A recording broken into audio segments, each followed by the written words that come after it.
Assalamualaikum warahmatullahi wabarakatuh. Om Swastiastu, Namo Buddhaya, dan salam kebajikan. Hai teman-teman, perkenalkan, nama saya Nirwana Sabrina, NIM 220404500020 dari kelas D, jurusan Psikologi Pendidikan dan Bimbingan, Prodi Bimbingan dan Konseling. Hari ini, saya akan menjelaskan tentang perkembangan individu. Apa sih perkembangan individu itu?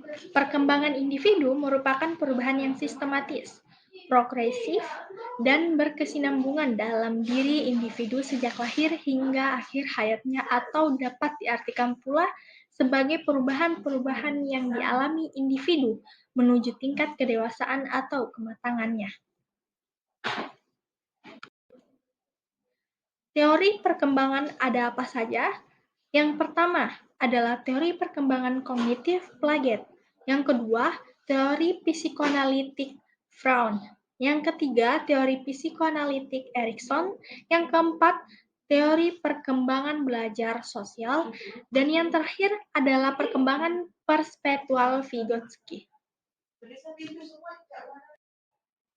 Yang pertama adalah teori perkembangan kognitif Piaget. Piaget adalah seorang tokoh psikologi kognitif yang besar pengaruhnya terhadap perkembangan pemikiran para pakar kognitif lainnya. Menurut Piaget, perkembangan kognitif merupakan suatu proses genetik, yaitu suatu proses yang didasarkan atas mekanisme biologis, perkembangan sistem syaraf. Dengan makin bertambahnya umur seseorang, maka makin komplekslah susunan sel syarafnya dan makin meningkat pula kemampuannya. Yang pertama adalah tahap sensori motor. Tahap ini menurut Piaget dimulai sejak umur 0-2 tahun.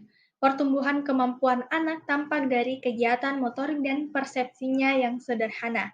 Ciri pokok perkembangan yang berdasarkan tindakannya dan dilakukan langkah demi langkah. Kemampuan yang dimilikinya antara lain, yang pertama adalah melihat dirinya sendiri sebagai makhluk yang berada dengan objek di sekitarnya. Yang kedua, mencari rangsangan melalui sinar lampu dan suara. Yang ketiga, suka memperhatikan sesuatu lebih lama. Yang keempat, mendefinisikan sesuatu dengan memanipulasinya. Yang terakhir adalah memperhatikan objek sebagai hal yang tetap lalu ingin merubah tempat. Selanjutnya adalah tahap preoperasional. Piaget mengatakan tahap ini dimulai antara usia 2-7 atau 8 tahun. Ciri pokok perkembangan ini adalah pada penggunaan simbol atau bahasa tanda, dan mulai berkembang konsep-konsep intuitif.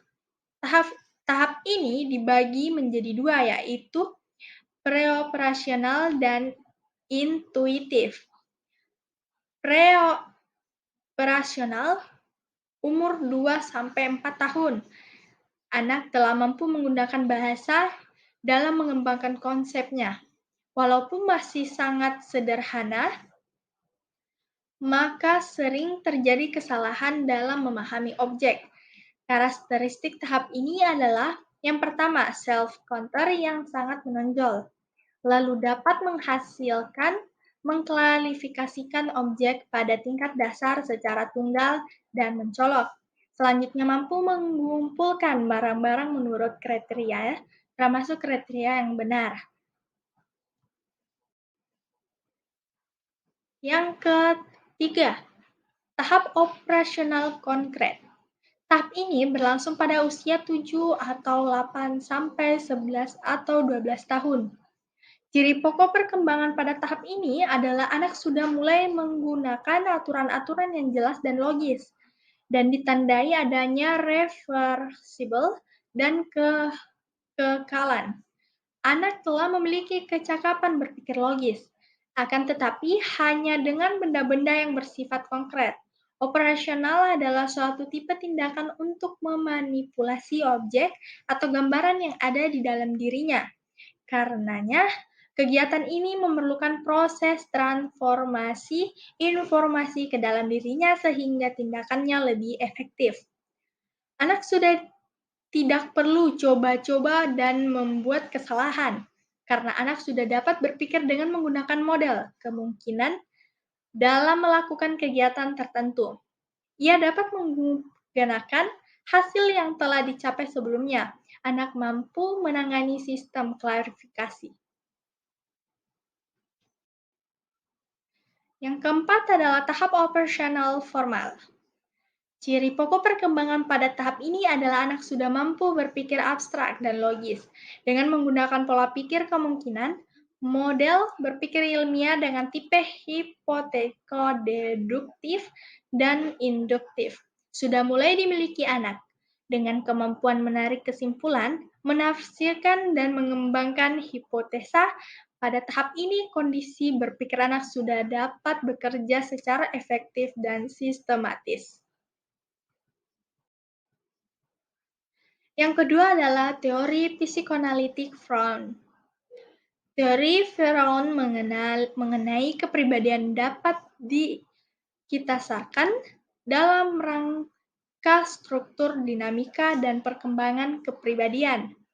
Menurut Freud, kepribadian terdiri atas 3 sistem atau aspek, yang yaitu id, yaitu aspek biologis, ego, yaitu aspek psikologis, dan superego, yaitu aspek sosiologis.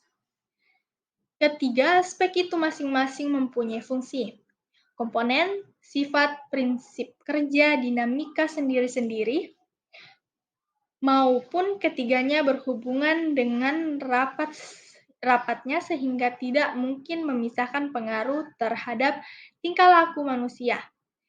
Tingkah laku selalu merupakan hasil kerjasama dari ketiga aspek itu. Yang ketiga adalah teori psikoanalitik Erikson. Erikson mengembangkan teori psikososial sebagai pengembangan teori psikoanalisis dari Freud. Di dalam teori psikososial disebutkan bahwa tahap perkembangan individu selama siklus hidupnya dibentuk oleh pengaruh sosial yang berinteraksi dengan individu yang menjadi matang secara fisik dan psikologis.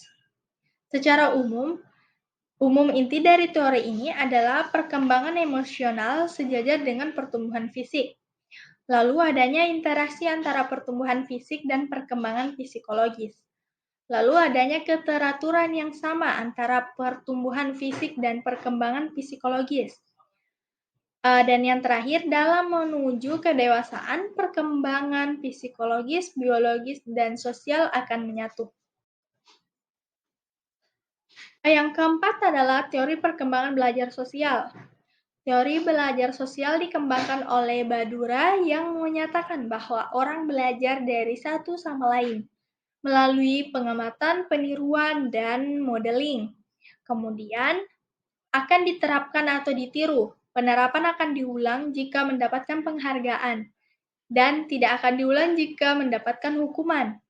Teori pembelajaran sosial menekankan pada beberapa aspek, yaitu observational learning, atau belajar dari hasil pengamatan, atau modeling, yaitu belajar dengan menggunakan model atau secara langsung.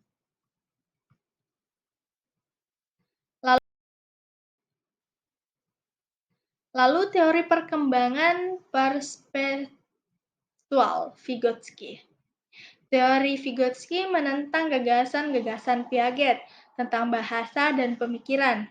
Vygotsky menyatakan bahwa bahasa bahkan dalam bentuk yang paling awal adalah berbasis sosial, sementara Piaget menekankan pada percakapan anak-anak yang bersifat egosentris dan bersifat non-sosial. Anak-anak berpikir kepada diri mereka untuk mengatur perilakunya dan untuk mengarahkan diri mereka. Sebaliknya, Piaget menekankan bahwa percakapan anak kecil yang egosentris mencerminkan ketidakmatangan sosial dan kognitif mereka.